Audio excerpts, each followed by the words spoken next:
Hello friends, tuni phana hi Paratha South India style na. Kachate kan insung miten adu chavin kan sim dihin kan ne dihin enjoy na. Na biaute. Tu hi tui na.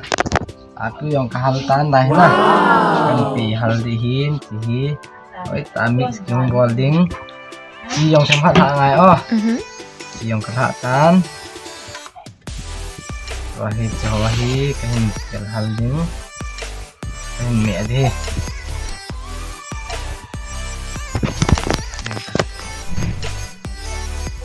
Khat weddingin kami asayan tu ahi kabil dihin na. Chứ không có cái nào bil thể hiện hiện là yang le 20-30 minutes kabil ngai na. Kahan building hin ban na jaw jaw. Aki bil sungahi meding mela ading green chili malcha dong hoi ko alowin na ve pe ota ban bana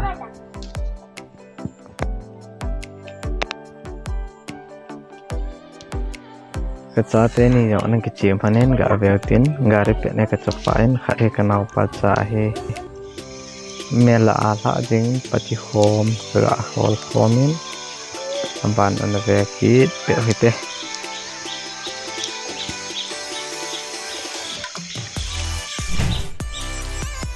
tomato ka diin chiteng le pias lâu thul san te lâu thul kang thing tiếng le mal cha dong ho hin tiếng le jong hi zo ka lo chu pati khom che hin masla ho thau ho gen ha pe de na veo tin Quên thầu cái sunen aban hay cái apel hen kan ha pai kitan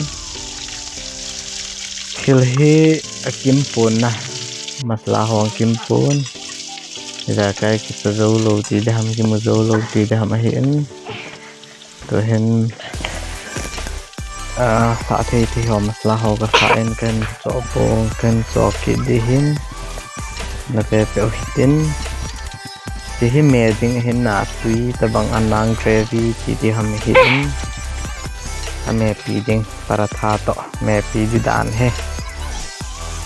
za na ki sim thei tho he na hei ma de dan hin tabang a hi ken ka adi dan ka asim he ka ta pain khong aging thei guitar di ho ade yen na ki sim tai langa me ki sung ti ga nal anamin kitan atui tu the zingen hi to me de dan he paratha ki tan he ga apela tam pier bom hen nui za rom hle zingen a hilla manding ba lo ja che ka aman ki zeng kyong minasa ha kai thobin ki kangen hi amin alo hin ama amin ahin tui tu hle zeng tan abana hi me diu bo ba tai guys ana rau te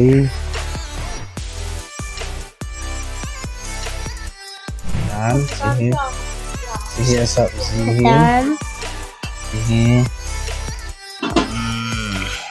wow tu ya pi ke di o sin ji mana esta ke yang khat nang pi ven lang ji din ya nom la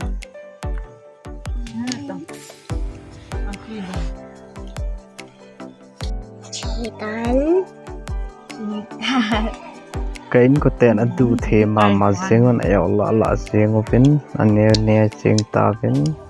ni na vet pi za lewin ki pai bye bye